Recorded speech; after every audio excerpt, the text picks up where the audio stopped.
In this video, sponsored by Lancaster Insurance, can we get this engine to run? Right, well, one of the first things we need to do is get the manifolds back on, and I'm hoping this is some nuts for much that purpose. This is what's going to slow down this project, is that I'm going to have to keep on sending off for stuff. Oh, nice little paper envelope. Thank you for your purchase.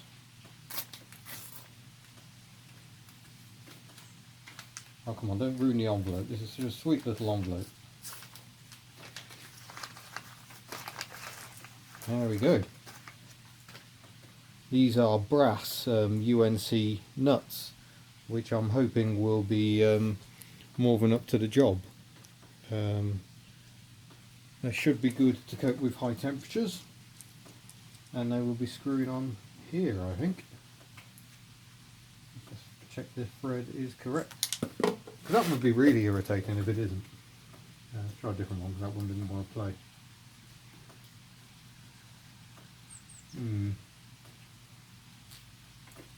I feel overly joyous, to be honest.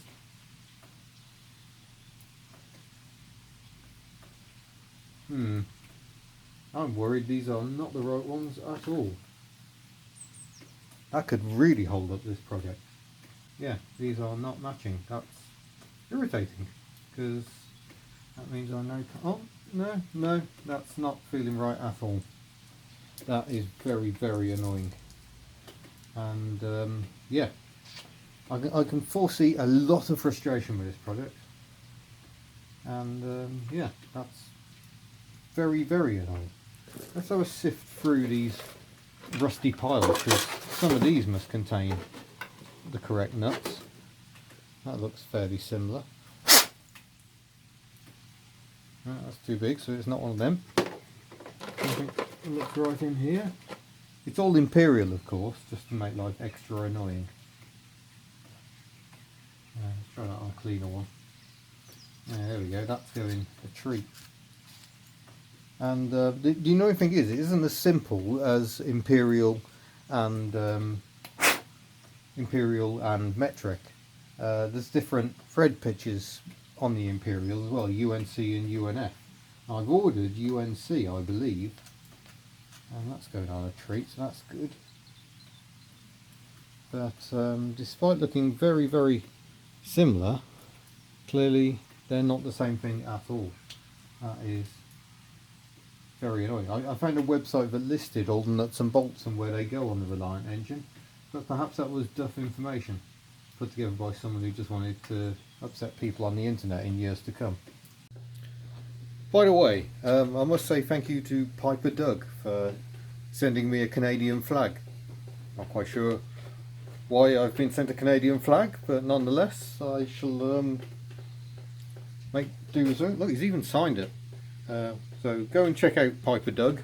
He does strange things with minis and big, awful American trucks. Worth checking out. Yeah, I better find somewhere clean to put this, because it now looks like I've blindfolded the fox. Okay, well, we've been harpooned on the other side of things. We've not been able to do the manifold yet. I thought I'd have a look at the plugs, and conveniently they're all finger tight. But check this out. Look, it's impossible to get a spanner or a socket on that plug, because the distributor's in the way. What a marvellous piece of design that is. I mean, I thought the Dacia was bad enough, where the distributor gets in your way a bit, but that actually prevents you from getting in and well, doing anything really. That's terrible. I think that might be the same oil filter as Tuck uses, so that'll be convenient. I need to order another one of those anyway. She's well overdue a fresh filter, I think. I thought I'd ordered several filters, but perhaps not. Perhaps I only ordered what she needs. Oh dear, that appears to have stuff in the end of it. I don't think that's going to be giving us much of a spark. Might have to order a set of these up. Right, I've had all the plugs out, and incidentally the 85 is what tells us this is an 850cc engine. It's out of a 70s Robin, and I've added the spark plugs to the soup. And this is some of Mrs. Hubnut's homemade vinegar, which is hopefully going to clean everything up. Oh yeah, I can see bubbles in there. Hopefully there's reactions happening and stuff will be nice and clean. So while that's in there, yeah, talk a bit more about this engine. It was actually given to me by a chap called Mark in the Reliant Owners Club. Thank you very much, Mark. I went and collected it with the Rover last summer. Seems like a lifetime ago. And yeah, he'd fitted it to a car, but it smoked. So he took it out and fitted a different engine, but then that smoked as well. At which point he thought maybe the engine isn't the issue here. And he decided it was fueling instead. So he reckons it's a sound engine, and I hope so, because I went all the way down to South Wales to collect it.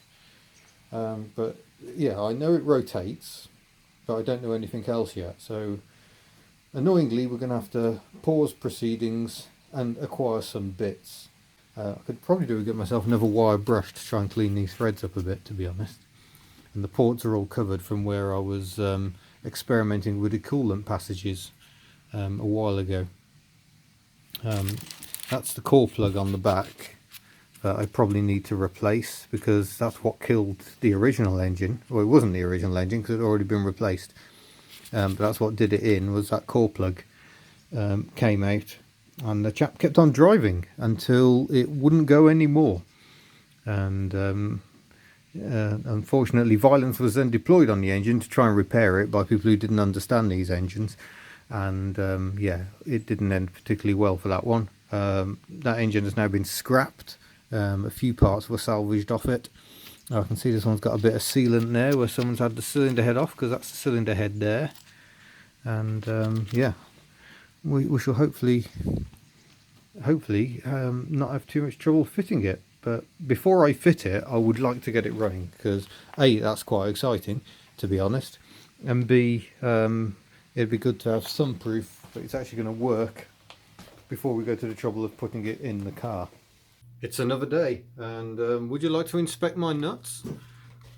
No.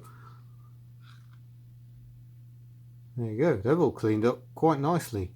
So I have indeed got the wrong nuts. I was led astray by information online. It said they were UNC. They're not, the UNF, so a very slightly different thread pitch, I guess, which is why my new nuts don't fit. That's fine, these have cleaned up well enough. So I think without further ado, we shall see if we can refit the manifolds. Before I get too carried away, oh, it's the socket I found that can go in there. There's the manifold gasket. You can see it's actually a gasket for both manifolds, because they both attach on this side. It isn't a cross flow engine. Inlet goes in, I think these are the inlets. So in through there, out through here. In through there, out through here, in through there, out through here. I'm missing a stud. Drat, there should be a stud there. That could be a problem. How frustrating. Okay, I'm going to need a stud before I can reassemble this engine properly. For a test run, I don't think that's going to matter, especially as it's on the exhaust. Where you really don't want to leak is the inlet, because if the inlet's leaking, your engine ends up running too lean. And you see the gasket isn't in great shape there. But again, I don't think that'll be an issue just for our test run. So I shall continue assembling. Look, I'm like Ed China, but with gloves on. How I envy people who actually have engine stands and don't have to work on the floor like this. There we go. Alright, next plan is probably to get the carburetor on. And that must presumably go like this. I assume it's that way around and doesn't go that way. That's not going to work, is it?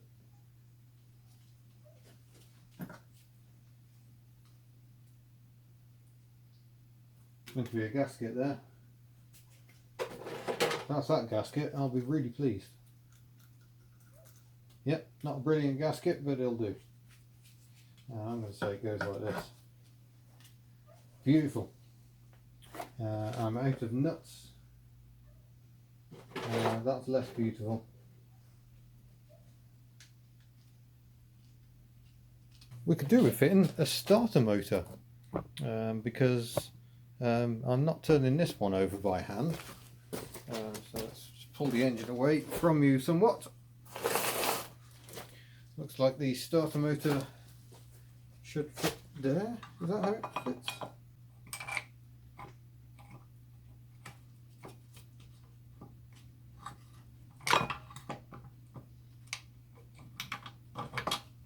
This is where I find out this isn't entirely compatible. This is where I find this starter motor doesn't fit. That's quite upsetting. Whereas I bet that fits the other backing plate I've got absolutely perfectly. Indeed so.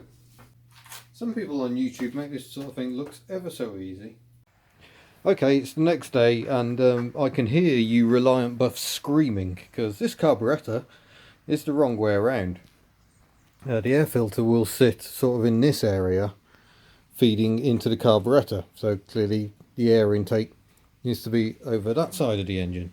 So I shall whip that back off again and swap it around for all it matters. The Reliant Owners Club, I mean, wonderful, marvellous people, I cannot fault them. They're sending me a pack of goodies that's going to include the correct flywheel, because this one is apparently not the right one. It won't mate to the gearbox that's in the car, because this is a 70s Reliant engine going into a 1980s Reliant. So the flywheel's already loose, as you can see, because those are just finger tight. Good job I didn't start it, really. And getting that off will allow us to get that off, swap that over so the starter motor fits to the back plate that will be actually on the engine. There's loads to do before we even get this thing running. It's just not as close as it looks. It's just slightly frustrating, but there you go. There we go. Carburettor's now the right way around. Thought I'd check the oil and there was practically none. And now at least we're on the minimum now. I've also just squirted some oil into the bores, and we'll now just give it a turn just to check all is well. You can see the points going round. There's the points opening and closing, so that's encouraging. Sorry, not the points going round, the points aren't going anywhere. The shaft on the distributor is going round. I've no idea if this is the right way or not. It doesn't really matter at this stage. With engine at stalemate, this just doesn't feel like enough of an update. So what else could we do on the Fox?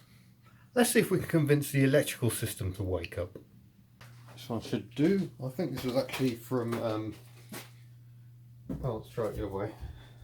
A UPS or something like that. And the interrupted power supply. But I think it should do for our needs. So that's our positive. The state of that. There's not even a terminal. But actually that might work well for our needs. I'm going to see if I can find a nice big washer.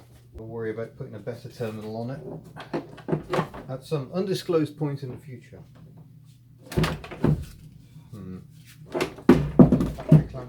Oh, the battery clamp's been used to hold the exhaust in place, so I can't put that anywhere else.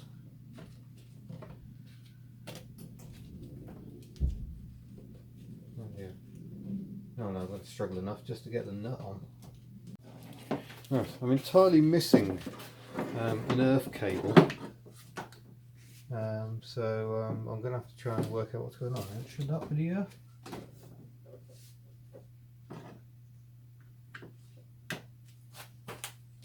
Let's see what happens. No, that's not got a lot going on. Oh. There's been an awful lot of faffing about, but I've just managed to get life out of the wipers. If I earth that there. In fact, generally we've got life. Look at that.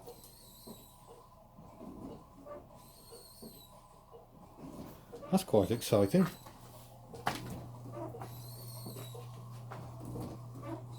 I don't mind about the wipers scratching the windscreen because this is the old one.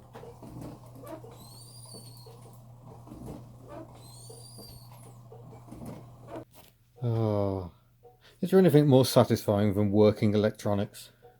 Foxanne, you don't have to put on that red light. So that is where we're going to leave this one for now. I've got engine parts on the way, so hopefully we can crack on with getting this engine running before we actually fit it. We've got some form of electrical life going on. Bit curious about earth points, but nonetheless, stuff does appear to be working.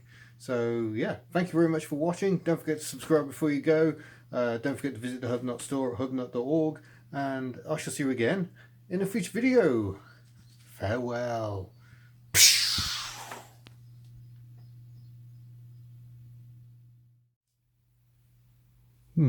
Does the horn work? Whoa. Yes, hurrah!